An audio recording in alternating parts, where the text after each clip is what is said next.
All right, you can see I've launched Reaper, and in this tutorial I'm going to talk about adding a track and getting a recording in, although it be a simple one. Now, if you notice on our main window here, we already have a track down in the lower left hand. That's your master volume track.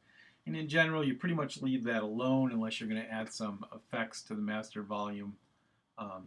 So to add a track, we're going to go up to the track pull down menu and we're going to go insert new track. On Mac, the shortcut is Command T. And you notice it's over here. Anytime you go, it'll give you the shortcut commands. And on PC, it's Control T. So we're going to go to insert new track. Now, remember we talked about expanding or contracting these two windows here. And basically, you want to make sure that if you get a small enough window, you're not going to see everything that I'm talking about. So if something doesn't appear on this track menu that I'm talking about, expand your window. And I think you're going to have to do it anyway because not everything's showing. So I'm going to expand it as much as I can. My mouse is not cooperating here. That's good. You want to make sure that you do that. So we have a volume fader for the track. This controls the volume of something that we've already recorded. You can move that up and down, much like in a mixer. Well, it is a mixer. And if you want to set that back to the default of 0.00 dB, you just double click it and it'll go back up.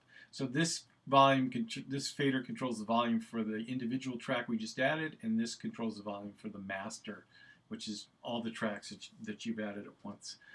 Up here you have several icons. Again, if you hover your mouse, it'll tell you. I'll go over briefly some of them. The mute button, if it's clicked on, will mute that individual track. All the other tracks will play except that track. Solo button, if you solo it, and if you have more than one track in there, if you solo a track, that's the only track that will play. Give you an example. I do a lot of orchestral mixing and writing. If I have a large orchestra playing, and let's say I just want to hear the oboe part, I'll click the solo button on the oboe part, and I'll just hear the oboe part. Effects I'll talk about later. Right now you don't have to worry about phase or trim or any of that. Now, for the pan button, and again, this is in your stereo field. If you click and hold, you can move that center or right or left, okay, in the stereo field for your track. So you can experiment with that. I'm going to leave it at center right now. The other most important input thing that you want to realize right now is something called the input right here. And this is one of those things that probably won't show. Sorry if you hear some shaking. My dog is behind me. He's decided he needs to go for a walk. This is probably something that won't show if your window's collapsed. So you want to click on this downward arrow. And this is an important attribute for the track because it's telling us whether we want to do a audio track or a MIDI track. So in this case, we're doing an audio. We want input set for mono. It's either going to be input 1, input 2 on a Mac or input left, input right on a PC. So we're going to set it for input 1 on Mac or left input on PC. You want to make sure that that's set up. So you'll know it's set up. I'm going to record enable. Right here's the record enable button for this specific track. This is telling me, okay, I'm ready to record on this track. I record on it. Now you can see my voice actually moving. And I know you're probably going to experiment with recording, so we're going to do that now. And something's going to appear down here where it says stopped. It's called pre-roll. And I'll talk more about how to change that in a bit if you even want to. And it won't start recording until that pre-roll has gone by. Basically, it's giving you a little bit of time before you start recording to do whatever. So I'm just going to record my voice quickly. So what I'm going to do is go down to my transport button here, and I'm going to hit record. And then you'll notice here's my pre-roll happening. It's minus, and now it's recording. T-E-S-T-I-N-G, testing makes a fool of me, testing. So I'm going to stop it with a space bar, and I'm going to save it. I'll get rid of it in a minute.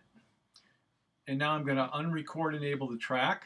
So we'll stop, and then I'll hit the play button right here, or I can just hit my space bar.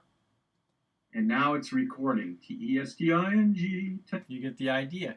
Now, if I don't like this or I want to get rid of it, a very important command. Command Z is an undo. You have multiple undos. So it's Command Z on Mac and Control Z on PC. So I'm going to Command Z it. Okay, and then I had to do it twice because obviously I did play. So now it's gone, and notice I've gone back to my last thing, which was my record enabled track. So anytime you get buried in things and you're not sure what you're doing, Command Z on Mac or Control Z on PC will get you out of it. Use that all the time. The other nice thing about this is if you have an MP3 WAV file, AIFF file that you want to drag into here, which we will be doing when we start working with sound effects, you can just drag it right into Reaper. So I have one right here. This is a track that I just recorded, a smooth jazz track, and I'm just going to drag it right into Reaper. And if I let go of it, all of a sudden it will appear. Groove Street's the name of the tune. And so there it is. Now again, if you want to get rid of that, Command Z. So this will give you, or Control Z on a PC. This will give you an idea of how to get started. So just experiment with dragging things in, sound files, MP3 WAV files, and doing a little bit of recording on your voice.